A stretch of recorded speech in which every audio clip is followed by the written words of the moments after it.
नमस्कार. आज कार्तिकी एकादशी. त्यानिमित्त विठ्ठलाच्या चरणावरती एक कविता समर्पित करते. कवितेचं शीर्षक आहे बाप जगाचा. ऐका तर. काय ग रुक्मिणी, विठ्ठल मंदिरात दिसत नाही. काय ग रुक्मिणी, विठ्ठल मंदिरात दिसत नाही.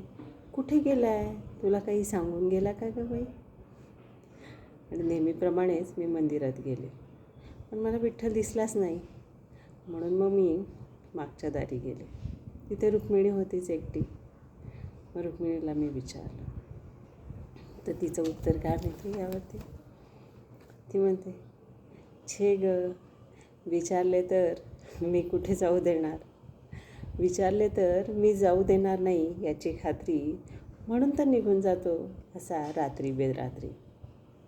म्हणजे आपल्याप्रमाणेच तिलाही विठ्ठल न सांगता हळूच निघून जातो. पण तेही तिला नक्की माहिती की तो जात कुठं असेल. ती काय म्हणते, अगं करत बसला असेल त्या जणीची वेणीफणी. करत बसला असेल त्या जणीची वेणीफणी, नाहीतर वाहत असेल नाथा घरी पाणी. आपल्याला जसं माहिती असेल, आपला नवरा हा या मित्राकडे गेला असेल, त्या मित्राकडे गेला असेल, या हॉटेलमध्ये जेवायला गेलं. तसं रुक्मिणीलाही माहिती विठ्ठल नक्की कुठे गेला असेल. म्हणून तर ती विश्वासानं सांगते, करत बसला असेल त्या जणीची वेणीफणी, नाहीतर नाथाच्या घरी वाहत असेल पाणी. कदाचित गोरोबाच्या घरी चिखल तुडवीत असेल. गोरोबाच्या घरी चिखल तुडवीत असेल, नाहीतर चोख्याकडे ढोरं वाहत बसेल. किंवा कदाचित ज्ञानोबाच्या प्रवचनात झाला असेल दंग.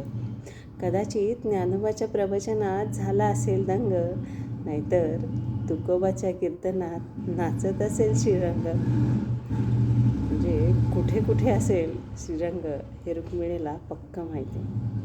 कदाचित ज्ञानोबाच्या प्रवचनात झाला असेल दंग, नाहीतर भान हरपून तुकोबाच्या कीर्तनात नाचत असेल श्रीरंग.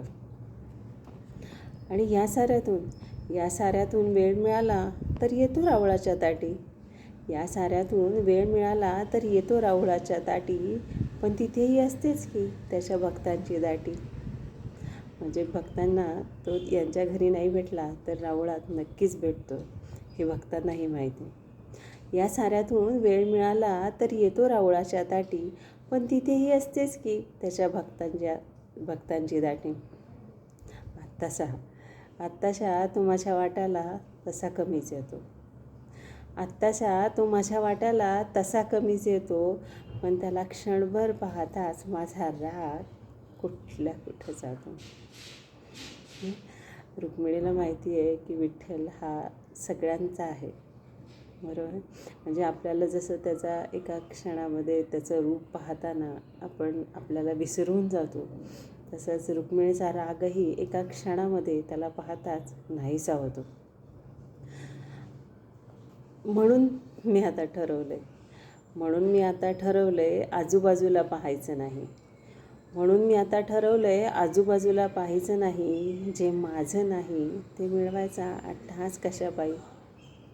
कारण विठ्ठल हा सगळ्या जगाचा आहे, केवळ रुक्मिणीचा नाही हे तिलाही माहीत झालं. म्हणून मी आत्ता ठरवलंय आजूबाजूला पाहायचं नाही. जे माझं नाही ते मिळवायचा अट्टहास कशापायी. 28 युग जे झालं नाही ते आता कसं होणार. 28 युग जे झालं नाही ते आता कसं होणार. बाप तो जगाचा लेकरांशिवाय एकटा कसा राहणार.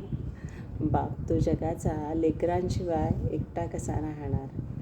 जय जय रामकृष्ण.